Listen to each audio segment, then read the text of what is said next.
Coming up on 5 Minute News. Russia warns US against sending more arms to Ukraine. Dozens dead in Nigeria church attack. And Tropical Storm Alex heading to Bermuda. It's Monday, June 6. I'm Anthony Davis. Vladimir Putin heeded a new warning to the West against sending longer-range rocket systems to Ukraine, as his forces claim to have destroyed Western military supplies in their first such airstrikes on Ukraine's capital in more than a month. The attack showed that Russia still had the capability and willingness to hit at Ukraine's heart, despite refocusing its efforts to capture territory in the east. Putin's comments in a TV interview that aired on Sunday came days after the US announced plans to deliver $700 million of security assistance for Ukraine, including 4 precision-guided medium-range rocket systems, as well as helicopters, Javelin anti-tank systems, radar, tactical vehicles, and more. If Kiev gets longer-range rockets, Putin said, Moscow will draw appropriate conclusions and use our means of destruction, which we have plenty of, in order to strike at those objects that we haven't yet struck.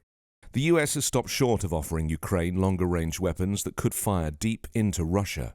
Military analysts say Russia hopes to overrun Ukraine's embattled eastern industrial Donbass region before the arrival of any US weapons that might turn the tide.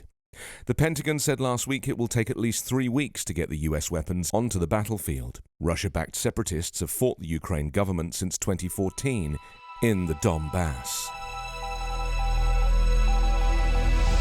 Gunmen opened fire on worshippers and detonated explosives at a Catholic church in southwestern Nigeria on Sunday, leaving dozens feared dead, state lawmakers said.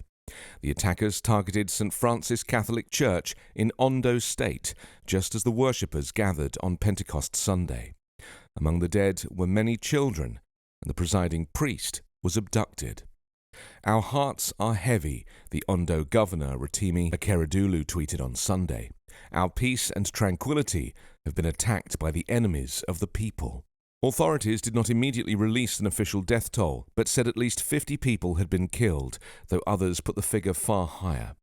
Video appearing to be from the scene of the attack showed church worshippers lying in pools of blood while people around them wailed. Nigerian President Muhammadu Buhari said only friends from the nether region could have conceived and carried out such a dastardly act, according to a statement from his spokesman. No matter what, this country shall never give in to evil and wicked people, and darkness will never overcome light. Nigeria will eventually win, said Buhari, who was elected after vowing to end Nigeria's prolonged security crisis. It was not immediately clear who was behind the attack on the church. While much of Nigeria has struggled with security issues, Ondo is widely known as one of Nigeria's most peaceful states. The state, though, has been caught up in a rising violent conflict between farmers and herders. Tropical Storm Alex, which became the first named storm of the Atlantic hurricane season on Sunday, headed toward Bermuda after killing 3 people in Cuba and causing flooding in parts of Florida. Alex reached tropical storm force after strengthening off Florida's east coast early on Sunday. The U.S. National Hurricane Center said Alex had strengthened a bit by late Sunday, with maximum sustained winds of 70 miles per hour. It was centered around 245 miles west of Bermuda. It was moving to the east-northeast at a brisk 28 miles per hour and was expected to pass just north of Bermuda today. A tropical storm warning is in effect there.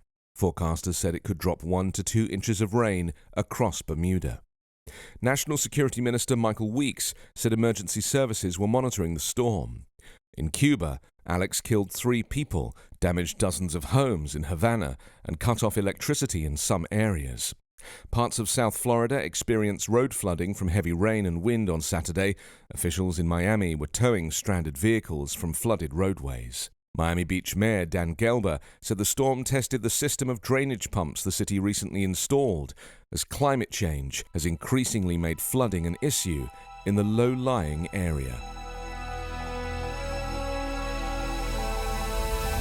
You can subscribe to 5 Minute News on YouTube with your preferred podcast app. Ask your smart speaker or enable 5 Minute News as your Amazon Alexa flash briefing skill. Subscribe, rate and review online at 5minute.news. 5 Minute News is an Evergreen podcast covering politics, inequality, health and climate, delivering independent, unbiased and essential world news daily.